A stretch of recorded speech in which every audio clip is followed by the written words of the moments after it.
Math यानी गणित का फाइनल परीक्षा देने वाले हैं, तो अभी की इस क्लास में 18 फरवरी फाइनल परीक्षा के लिए मैथ के हम लोग वैसे क्वेश्चन पेपर देखेंगे जो आपके 18 फरवरी मैथ के फाइनल परीक्षा में पूछा जाएगा।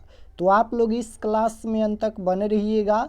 ये मैथ का क्वेश्चन पेपर है 18 फरवरी फाइनल परीक्षा के लिए सेकेंडरी स्कूल एग्जामिनेशन 2026 एनुअल यानी वार्षिक फाइनल परीक्षा 2026 के लिए ये मैथ का क्वेश्चन पेपर है 18 फरवरी फाइनल परीक्षा के लिए। तो मैथ का विषय कोड यही रहेगा, प्रथम पाली में 110 और द्वितीय पाली में 210 ये मैथ का विषय कोड रहेगा। समय 3 घंटा 15 मिनट का मिलेगा और पूर्णांक 100 रहेगा, 100 नंबर का एग्जाम होगा। तो ये मैथ का क्लास है, मैथ का कंसेप्ट ध्यान से समझिएगा और मैथ के हम वैसे क्वेश्चन बताएंगे जो आपके 18 फरवरी मैथ के परीक्षा में पूछा जाएगा। तो सभी क्वेश्चन को ध्यान से देखिएगा, कंसेप्ट समझिएगा। तो पहला नंबर क्वेश्चन यहाँ पर पूछा गया है। फर्स्ट क्वेश्चन है कि रूट 12 का परमेकरण गुणांक है। यहाँ पर रूट 12 का परमेकरण गुणांक पूछा गया है। तो सबसे पहले रूट 12 को अगर हम लोग तोड़ेंगे तो यहाँ पर हो जाएगा 2√3, 2√3 हो जाएगा अगर रूट 12 को तोड़ेंगे तो पूछा गया है कि इसका परमेकरण गुणांक क्या होगा। तो 2√3 में हम लोग कितना से गुना करेंगे ताकि ये परमेय संख्या बदल जाए। तो यहाँ पर √3 से अगर हम लोग गुना कर देते हैं तो ये परमेय संख्या में बदल जाएगा। जैसे यहाँ पर 2 है तो 2, √3 में √3 से गुना करेंगे तो √9 और √9 का वर्गमूल 3 होता है। तो 3 दूना 6 ये परमेय संख्या हो गया। तो पूछा गया था कि परमेकरण गुणांक क्या होगा, तो हम लोग कितना से गुना किए थे, √3 से गुना किए थे। तो यही इसका परमेकरण गुणांक हो जाएगा। ऑप्शन नंबर ए राइट आंसर होगा। इसका परमेकरण गुणांक क्या होगा, √3 होगा। क्वेश्चन नंबर 2 की ओर चलते हैं। 2 नंबर क्वेश्चन देखिएगा, यहाँ पर पूछा गया है कि यदि Q एक धनात्मक पूर्णांक है तो निम्नलिखित में कौन धनात्मक विषम पूर्णांक का रूप नहीं है। यहाँ पर नहीं पूछा गया है कौन यहाँ पर विषम पूर्णांक का रूप नहीं है। तो देखिए सभी में Q है, Q के जगह पर अगर हम लोग एक रख कर चेक करते हैं कि कौन विषम संख्या नहीं होता है, यहाँ पर नहीं पूछा गया है। तो ऑप्शन नंबर बी को देखिएगा 8Q + 4 है। अगर हम लोग Q के जगह पर 1 रखते हैं तो 8 गुना 1 और प्लस में 4 गुना करेंगे तो 8 हो जाएगा और 8 × 4 12। 12 ये विषम संख्या है क्या, नहीं है, ये सम संख्या है। तो इसका आंसर ऑप्शन नंबर बी हो जाएगा 8Q + 4 ये विषम पूर्णांक का रूप नहीं है। बाकी ये तीनों जो है वह विषम पूर्णांक का रूप है, लेकिन ऑप्शन नंबर बी नहीं है। और यही पूछा गया था कि कौन यहाँ पर विषम पूर्णांक का रूप नहीं है, तो ऑप्शन नंबर बी नहीं है। क्वेश्चन नंबर 3 की ओर चलते हैं। 3 नंबर क्वेश्चन देखिएगा, यहाँ पर पूछा गया है यदि भाग एल्गोरिथम a = bq + r में a का मान दिया गया है 72 और q का मान 8 दिया गया है, r का मान 0 है, तो b का मान क्या होगा। यहाँ पर b का वैल्यू पूछा गया है। तो यहाँ पर एल्गोरिथम का फार्मूला होता है a = bq + r, यहाँ पर लिखा गया है a = bq + r। तो सबसे पहले लिखेंगे a बराबर में bq और प्लस में r। अब वैल्यू रखिए, a के जगह पर देखिएगा 72 दिया गया है तो a के जगह पर 72 हो जाएगा, बराबर b का वैल्यू हमें ज्ञात करना है। यहाँ पर देखिए b का मान क्या होगा, यानी b का वैल्यू बताना है तो b हम लोग रहने देते हैं, गुना q के जगह पर देखिएगा 8 दिया गया है तो 8 हो जाएगा और प्लस में r का वैल्यू यहाँ पर 0 दिया गया है। तो यहाँ पर ये हो जाएगा 72 बराबर में यहाँ पर गुना करेंगे b में 8 से तो ये 8b हो जाएगा और जोड़ेंगे 0 तो यही होगा। तो इसको हम लोग लिख सकते हैं b बराबर में 72 बट्टा में 8 हो जाएगा। तो b बराबर में 8 × 9 = 72 यानी b का मान 9 आएगा। तो इसका आंसर क्या होगा, 9 होगा। ऑप्शन नंबर ए में दिया गया है, b का वैल्यू पूछा गया था तो b का वैल्यू 9 आएगा। क्वेश्चन नंबर 4 की ओर चलते हैं। ये सभी क्वेश्चन आपके परीक्षा में 100% पूछा जाएगा, तो आप लोग ये सभी क्वेश्चन को ध्यान से देखिएगा, बनाने का प्रयास कीजिएगा। 4 नंबर क्वेश्चन है कि सेक बी है और गुना में कॉस बी है, इसका वैल्यू क्या होगा। तो यहाँ पर सेक बी है और गुना में यहाँ पर कॉस बी है, तो इसका वैल्यू क्या होगा। तो सबसे पहले देखिएगा यहाँ पर सेक थीटा का मान बी है और यहाँ पर कॉस थीटा का मान बी है। तो सेक थीटा का एक फार्मूला होता है 1/में में कॉस थीटा, तो 1/में में कॉस थीटा के जगह पर बी है तो बी हो जाएगा और गुना में यहाँ पर कॉस बी दिया गया है तो ये कॉस बी हो जाएगा। तो यहाँ पर कॉस बी से कॉस बी कट जाएगा तो 1 बचेगा। तो ऑप्शन नंबर डी में दिया गया है, right answer option number D हो जाएगा। क्वेश्चन नंबर 5 की ओर चलते हैं। 5 नंबर क्वेश्चन देखिएगा, यहाँ पर पूछा गया है। क्वेश्चन नंबर 5 है कि 1/sin थीटा बराबर क्या होगा। ये फार्मूला ही पूछा गया है। तो 1/sin थीटा बराबर फार्मूला होता है कोसेक थीटा। कोसेक थीटा होता है इसका फार्मूला, ऑप्शन नंबर बी में दिया गया है, right answer option number B हो जाएगा। 1/sin थीटा बराबर कोसेक थीटा होता है, राइट आंसर बी होगा। क्वेश्चन नंबर 6 यहाँ पर पूछा गया है। 6 नंबर क्वेश्चन देखिएगा कि दो बिंदुएं x1 y1 और x2 y2 किसी तल में है तो इसके बीच की दूरी होगी। यहाँ पर बीच का दूरी पूछा गया है। तो ये फार्मूला ही होता है √x2 - x1 के स्क्वायर प्लस y2 - y1 के स्क्वायर। बीच का दूरी का फार्मूला क्या होता है? तो √x2 - x1 के स्क्वायर प्लस y2 - y1 के स्क्वायर। ऑप्शन नंबर बी में दिया गया है, right answer option number B हो जाएगा। ये दूरी सूत्र होता है, याद रखिएगा। क्वेश्चन नंबर 7 यहाँ पर पूछा गया है। 7 नंबर क्वेश्चन है, √, यहाँ पर 64/81 है और प्लस में √16/9 है। बताना है कि ये कौन सी संख्या है, परिमेय संख्या है, अपरिमेय संख्या है, पूर्णांक संख्या है या प्राकृत संख्या है।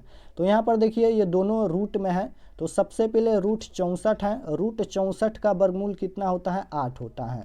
बट्टा में 81 का वर्गमूल 9 होता है तो ये रूट से बाहर हो जाएगा। प्लस में √16 का वर्गमूल 4 होता है और √9 का वर्गमूल 3 होता है।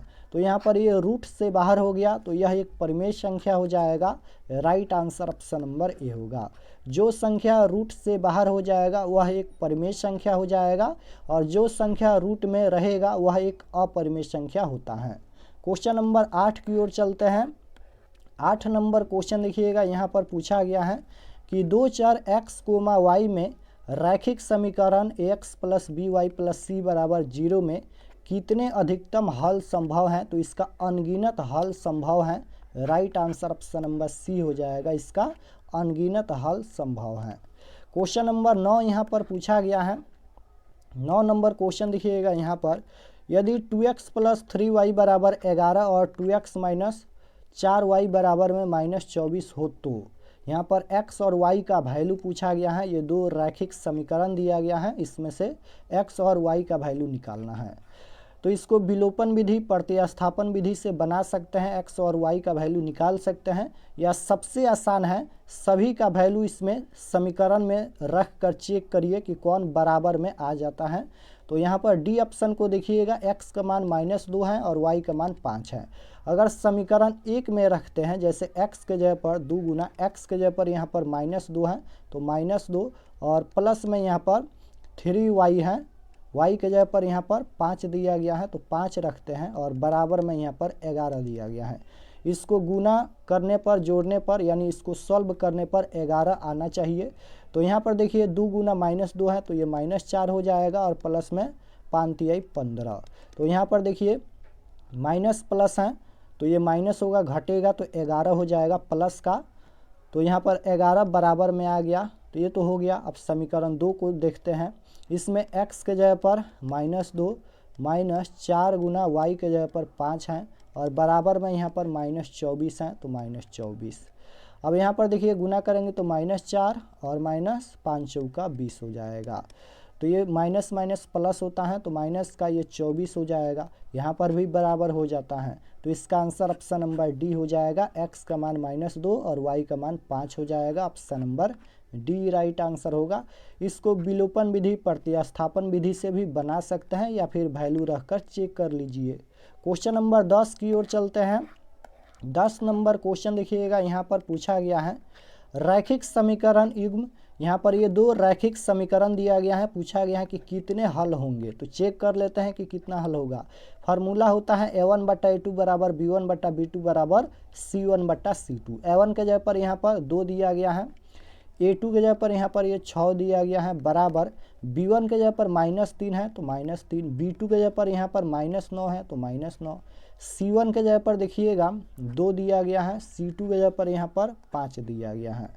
तो ये हो जाएगा 2 तिहाई 6 यानी 1 बट्टा में ये हो जाएगा 3 बराबर 3 तिहाई 9 1 बट्टा में ये 3 हो जाएगा। ये माइनस यहाँ पर भी माइनस है तो माइनस माइनस ये प्लस का हो जाएगा और बराबर में ये तो कटेगा नहीं 2/5 होगा।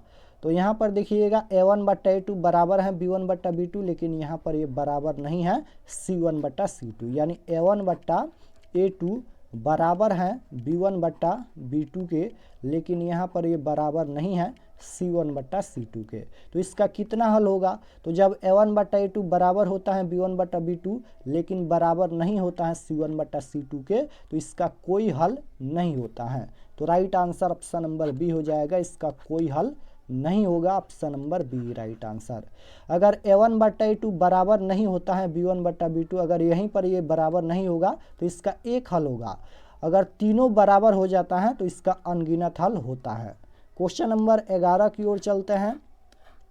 11 नंबर क्वेश्चन देखिएगा, यहाँ पर पूछा गया है कि x अक्ष पर स्थित किसी बिंदु के निर्देशांक का रूप क्या होगा। यहाँ पर x अक्ष से पूछा गया है तो y का मान 0 होना चाहिए। तो यहाँ पर x कोमा 0 हो जाएगा यानी y का मान 0 है तो ऑप्शन नंबर ए राइट आंसर हो जाएगा।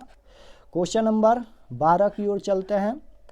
12 नंबर क्वेश्चन यहाँ पर पूछा गया है y अक्ष पर सभी बिंदुओं का भुज पूछा गया है। तो y से पूछा गया है तो x का मान 0 होता है तो ऑप्शन नंबर बी हो जाएगा 0, क्योंकि यहाँ पर भुज का मान पूछा गया है। तो y अक्ष पर पूछा गया है तो x का वैल्यू बताइए। तो x का वैल्यू ये भुज होता है और y का वैल्यू ये कोटि होता है। तो भुज पूछा गया है तो ये x वाला हो जाएगा यानी इसका आंसर 0 होगा। क्वेश्चन नंबर 13 यहाँ पर पूछा गया है।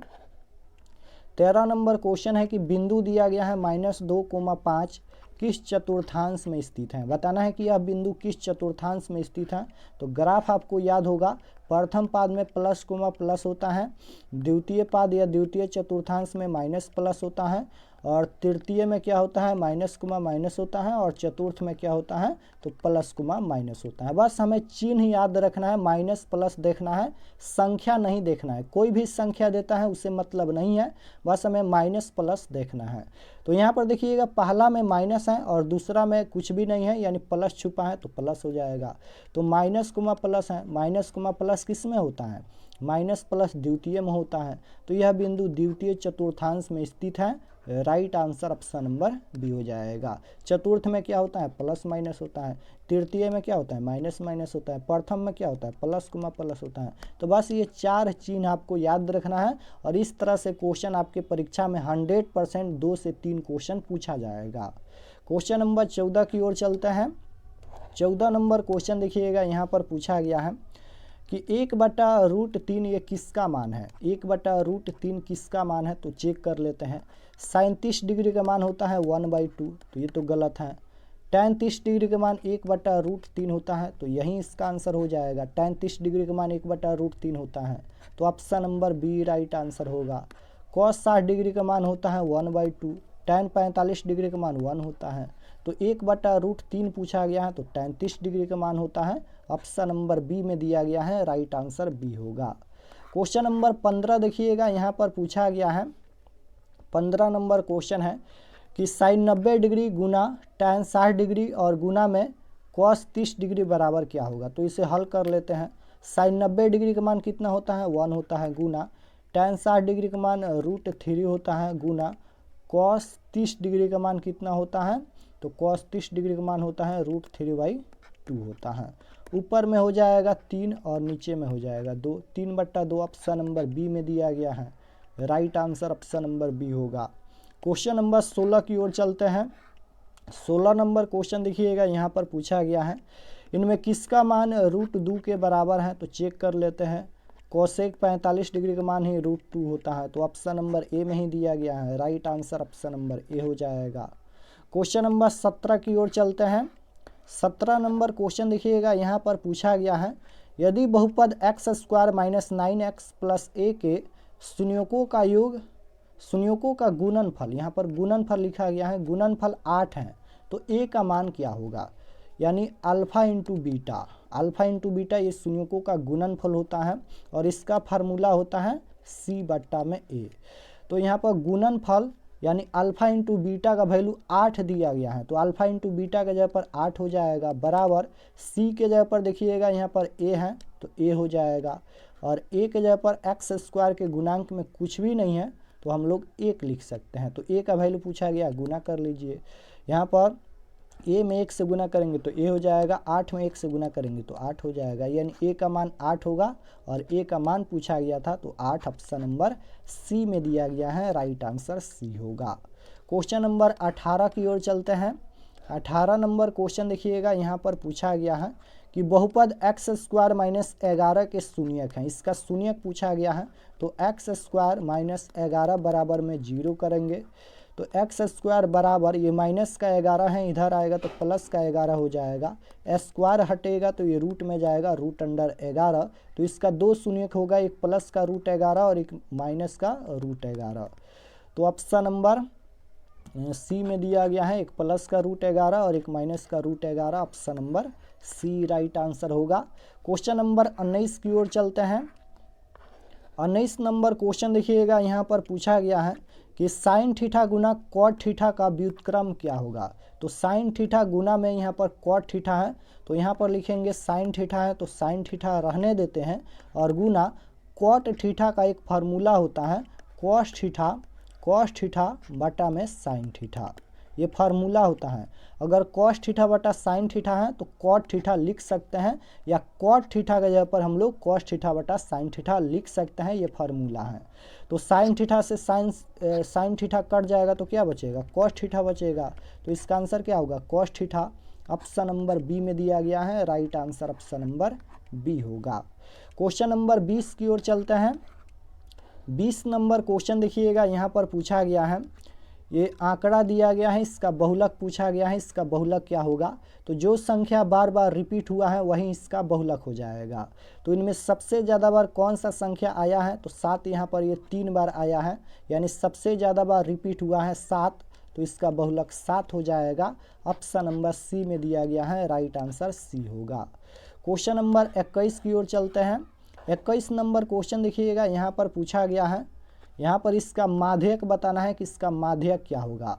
तो माध्यक कैसे निकालते हैं, सबसे पहले छोटी संख्या या बड़ी संख्या से सजाएंगे। तो यहाँ पर सबसे छोटी संख्या 2 है, तो 2 कोमा उसके बाद 3 है, 3 के बाद 4 नहीं है, 5 है, 5 के बाद 6 नहीं है, 7 है, 7 के बाद 8 है, इतना ही संख्या है।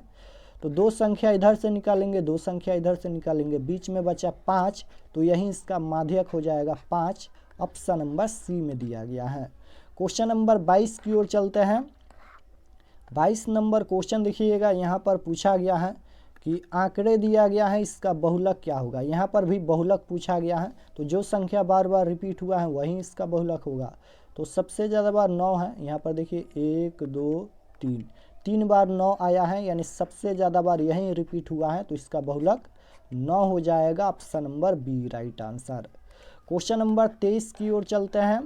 23 नंबर क्वेश्चन देखिएगा, यहाँ पर पूछा गया है माध्य माध्यिका और बहुलक में कौन सा संबंध सत्य है यानी सही है।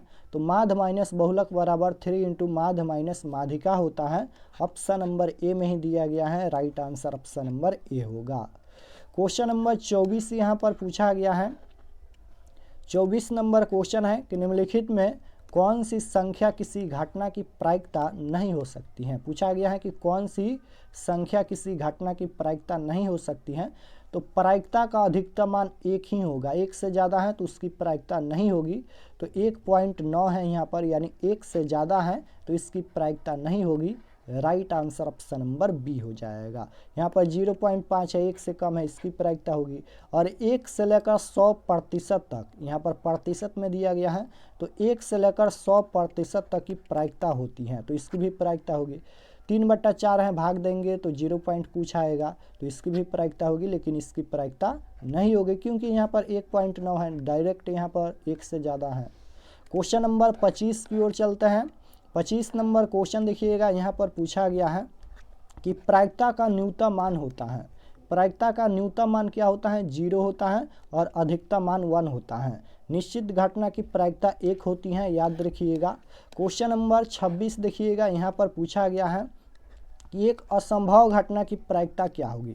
तो जो घटना घटने वाला नहीं है उसकी प्रायिकता 0 होती है।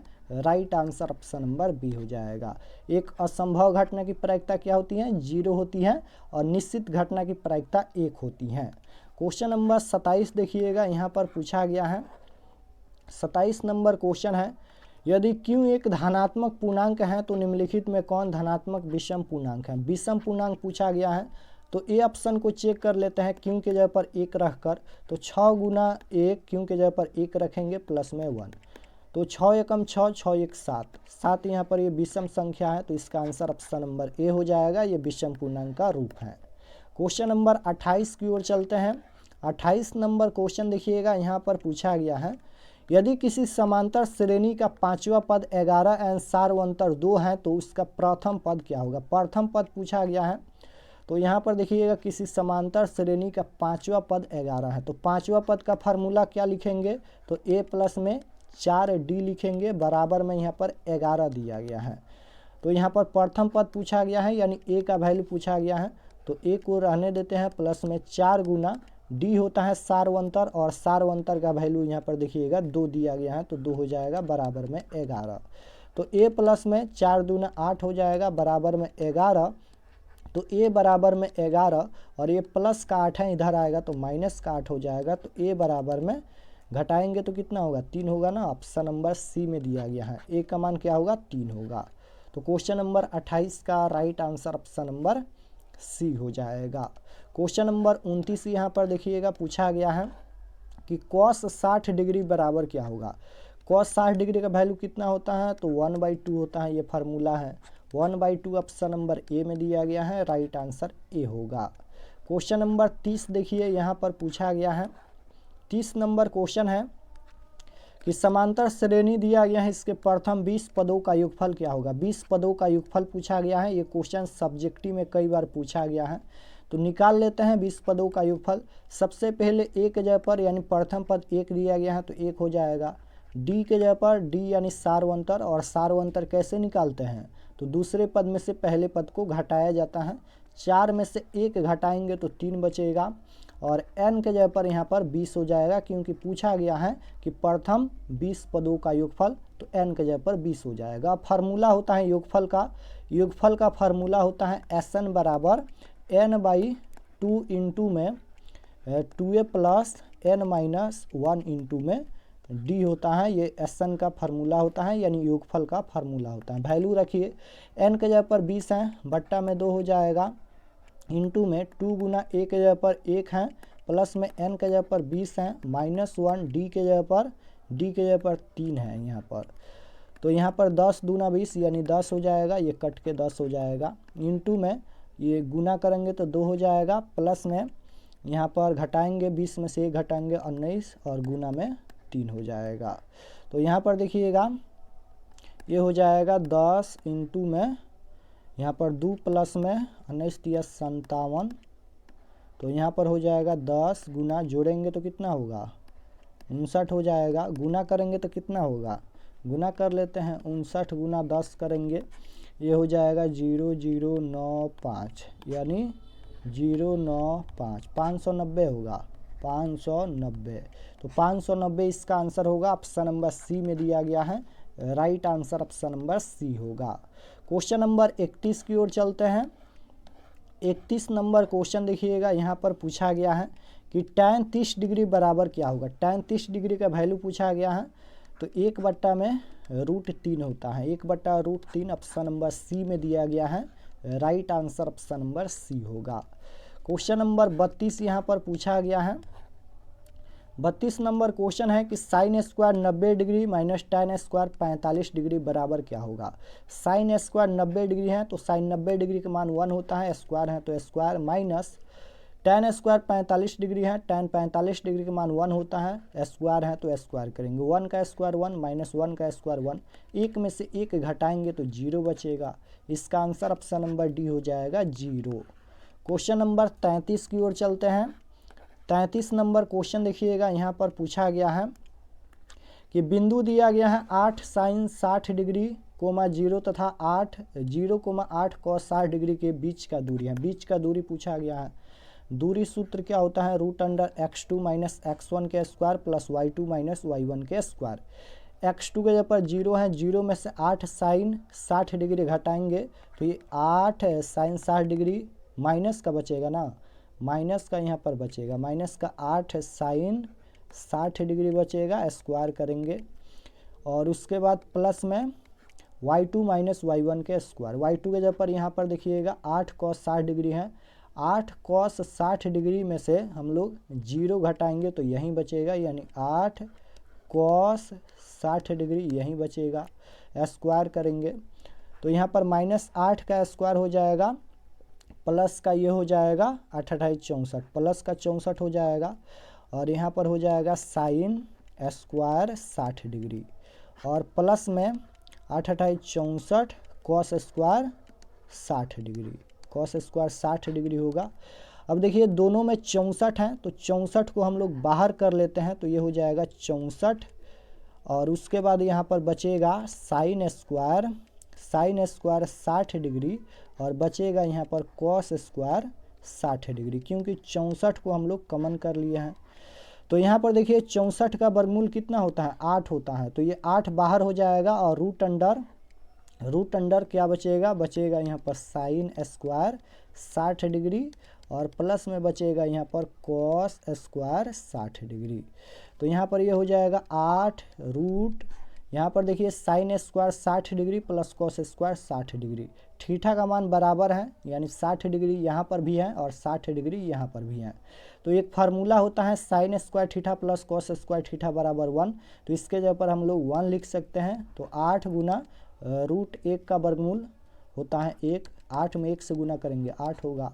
ऑप्शन नंबर ए में दिया गया है, राइट आंसर ऑप्शन नंबर ए हो जाएगा। क्वेश्चन नंबर 34 यहाँ पर पूछा गया है। 34 नंबर क्वेश्चन देखिएगा, पूछा गया है कि दो संख्याओं का मौसा दिया गया है। यहाँ पर दो संख्याओं का मौसा 15 दिया गया है तथा लसा दिया गया है 105। यदि उनमें से एक संख्या 5 है तो दूसरी संख्या क्या होगी। मान लेते हैं दूसरी संख्या x है, तो पूछा गया है दूसरी संख्या, तो एक फार्मूला होता है पहली संख्या गुना दूसरी संख्या बराबर लसा गुना मौसा होता है। तो पहली संख्या गुना दूसरी संख्या, पहली संख्या यानी एक संख्या यहाँ पर 5 है और दूसरी संख्या यहाँ पर हम लोग x माने हैं तो x हो जाएगा बराबर लसा गुना मौसा होता है या मौसा गुना लसा।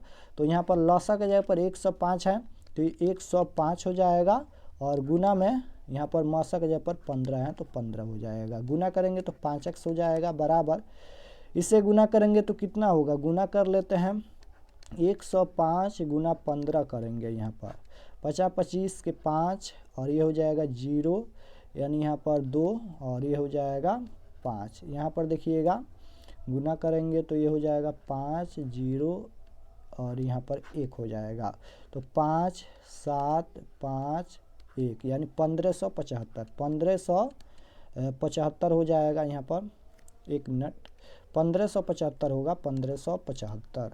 तो लिखते हैं 1575 और यहाँ पर x बराबर 1575 और ये गुना में 5 है, ये बट्टा में आएगा 5। तो x बराबर ये हो जाएगा 5 तिहाई 15 और 5 एकम 5 और ये जाएगा यहाँ पर 2 50 25 315। x का मान 315 ऑप्शन नंबर सी में दिया गया है। 315 देखिए यहाँ पर ऑप्शन नंबर सी में दिया गया है, option number C right answer होगा। क्वेश्चन नंबर 35 की ओर चलते हैं। 35 नंबर क्वेश्चन देखिएगा, यहाँ पर पूछा गया है कि निम्नलिखित में कौन सी सबसे छोटी प्राकृत संख्या है। सबसे छोटी प्राकृत संख्या 1 से स्टार्ट होता है, अनंत तक जाता है, जैसे 1 2 3 4 5 यानी इस तरह से अनंत तक जाएगा। तो सबसे छोटी प्राकृत संख्या पूछा गया है, सबसे छोटी 1 है, एक ऑप्शन नंबर सी में दिया गया है तो इसका आंसर सी हो जाएगा। 1 नहीं रहता है तो 2 हो जाएगा, 2 नहीं रहता है तो 3 हो जाएगा, लेकिन ऑप्शन में 1 दिया गया है तो 1 ही इसका आंसर होगा। क्वेश्चन नंबर 36 देखिएगा, यहाँ पर पूछा गया है कि यदि भाग एल्गोरिथम a बराबर b क्यू प्लस r में a का मान 72 है, q का मान 8 है और r का मान 0 है तो b का मान क्या होगा। ये क्वेश्चन नंबर हम लोग 2 या 3 नंबर पर शायद सॉल्व किए थे, सेम क्वेश्चन, इसका आंसर 9 आया था, ऑप्शन नंबर ए इसका आंसर हो जाएगा। क्वेश्चन नंबर 37 देखिएगा, यहाँ पर पूछा गया है 37 नंबर क्वेश्चन है, निम्नलिखित में से किस द्विघात बहुपद के शून्यक 3 माइनस 10 हैं। यहाँ पर द्विघात बहुपद के शून्यक दिया गया है। मान लेते हैं ये पहला शून्यक अल्फा है और यहाँ पर ये दूसरा शून्यक बीटा है। तो अल्फा प्लस बीटा बराबर तो 3 और प्लस माइनस माइनस का 10 हो जाएगा, बराबर में माइनस का 7 होगा। अल्फा इंटू बीटा बराबर तो 3 गुना माइनस का 10, तो ये हो जाएगा माइनस का 30। तो यहाँ पर फार्मूला होता है बहुपद का x square minus alpha plus beta into में x plus alpha into beta. ये बहुपद का फार्मूला होता है। तो एक्स स्क्वायर है तो x square minus alpha plus beta का वैल्यू -7 है तो माइनस माइनस प्लस का 7 हो जाएगा। गुना करेंगे एक्स से तो ये 7x हो जाएगा और यहाँ पर प्लस है और यहाँ पर अल्फ़ा इंटू बीटा का वैल्यू माइनस है तो प्लस माइनस माइनस का 30 हो जाएगा। तो यही इसका आंसर होगा x square plus 7x minus 30। Option number A में दिया गया है। Right answer option number A होगा। क्वेश्चन नंबर 38 यहाँ पर पूछा गया है। 38 नंबर क्वेश्चन भी उसी प्रकार से पूछा गया है कि यदि किसी द्विघात बहुपद के शून्यकों का योगफल, यहाँ पर डायरेक्ट दे दिया गया है, शून्यक नहीं दिया गया है, यहाँ पर योगफल और गुणनफल दिया गया है। तो यहाँ पर शून्यकों का योग 3 है और गुणनफल -2 है। तो अल्फ़ा प्लस बीटा ये शून्यकों का योगफल होता है, योगफल 3 दिया गया है। और अल्फ़ा इंटू बीटा शून्यकों का गुणनफल होता है, गुणनफल -2 है तो -2। अब यहाँ पर डायरेक्ट हम लोग वैल्यू रख देते हैं फार्मूला में, x square minus alpha plus beta into x plus alpha into beta. ये फार्मूला होता है बहुपद का और बहुपद यहाँ पर पूछा गया है। तो एक्स स्क्वायर है तो x square minus alpha plus beta का वैल्यू 3 है तो 3 हो जाएगा। गुना करेंगे x से तो 3x और यहाँ पर प्लस है और यहाँ पर माइनस है, प्लस माइनस माइनस का 3 हो जाएगा। तो यही इसका आंसर होगा x square minus 3x minus 3, दोनों यहाँ पर माइनस में है। ऑप्शन नंबर ए में दिया गया है x square minus 3x minus 2, option number ए राइट आंसर। नेक्स्ट क्वेश्चन है यहाँ पर क्वेश्चन नंबर 39 देखिएगा, यहाँ पर पूछा गया है कि यदि px बराबर इतना दिया गया है, qx x प्लस 2 से भाग दिया जाए तो भागफल का घात क्या होगा। भागफल का घात पूछा गया है। तो यहाँ पर सबसे अधिकतम वैल्यू पकड़ लीजिए, अधिकतम वैल्यू x के पावर 4 यहाँ पर है और यहाँ पर अधिकतम वैल्यू x के पावर 1 है। तो x के पावर 4 में x के पावर 1 से भाग देंगे तो पावर 3 बचेगा। तो इसका आंसर यही होगा 3, ऑप्शन नंबर बी में दिया गया है। क्वेश्चन नंबर 40 देखिएगा, यहाँ पर पूछा गया है 40 नंबर क्वेश्चन है, यदि द्विघात समीकरण दिया गया है, इसका एक मूल 2 है तो p का मान क्या होगा। तो यहाँ पर x के जगह पर हम लोग 2 रख देंगे तो p का वैल्यू निकल जाएगा। तो यहाँ पर 2 गुना x के जगह पर 2 रखेंगे, 2 का स्क्वायर करेंगे तो 4 हो जाएगा, माइनस 7 गुना x के जगह पर 2 और माइनस p बराबर में 0। तो 4 दूना 8 माइनस 7 दूना 14 माइनस p बराबर में 0। तो यहाँ पर क्या हो जाएगा, सबसे पहले ये हो जाएगा माइनस का, यहाँ पर प्लस माइनस माइनस होता है, घटाएंगे तो कितना हो जाएगा 6 हो जाएगा, माइनस का 6 और माइनस p बराबर में 0। तो यहाँ पर माइनस p बराबर में ये -6 है, इधर आएगा तो प्लस का 6 हो जाएगा तो p बराबर में -6। तो -6 ऑप्शन नंबर सी में दिया गया है। राइट आंसर सी होगा।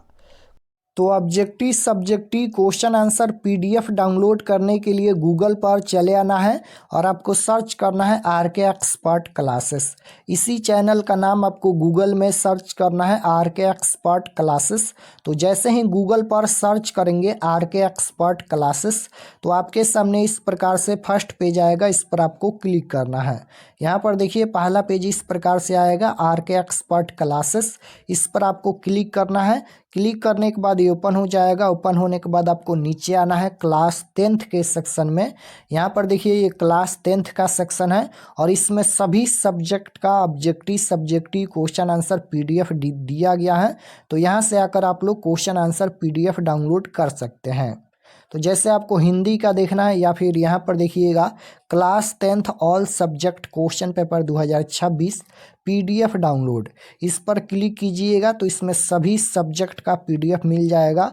और यहाँ पर देखिए 17 फरवरी 10th Hindi question paper answer की 2026, इसमें हिंदी का ऑब्जेक्टिव सब्जेक्टिव मिल जाएगा। तो इस पर क्लिक करेंगे, क्लिक करने के बाद नीचे आएंगे, सब्जेक्ट ये हिंदी का पेज खुला है और एग्ज़ाम डेट 17 तारीख को होने वाला है। और व्हाट्सअप चैनल ज़रूर ज्वाइन कर लीजिएगा इस पर क्लिक करके। और ये सभी परीक्षा से संबंधित जानकारी लिखा गया है, आप लोग इसे पढ़ लीजिएगा। और यहाँ पर देखिए ऑब्जेक्टिव PDF डाउनलोड पर क्लिक करेंगे इसके सामने तो ऑब्जेक्टिव PDF ओपन होगा और सब्जेक्टिव PDF यहाँ पर 2 PDF दिया गया है, इस पर क्लिक करके आप लोग PDF डाउनलोड कर सकते हैं।